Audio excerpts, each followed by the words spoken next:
ونستغفره ونعوذ بالله من شرور أنفسنا ومن سيئات أعمالنا من يهد الله فلا مضل له ومن يضلل فلا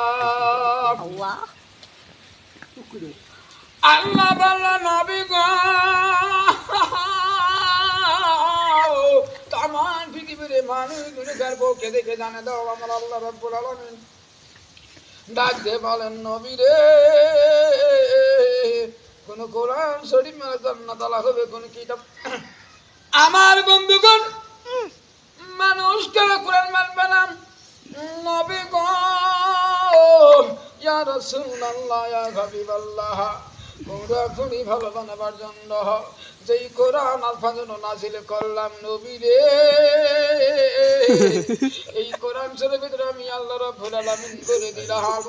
এই কোরআন যারা মানবেন তারা জান্নাতি যারা না মানবেন তারা জাহান্নামী আল্লাহু আকবার আমার বন্ধুরা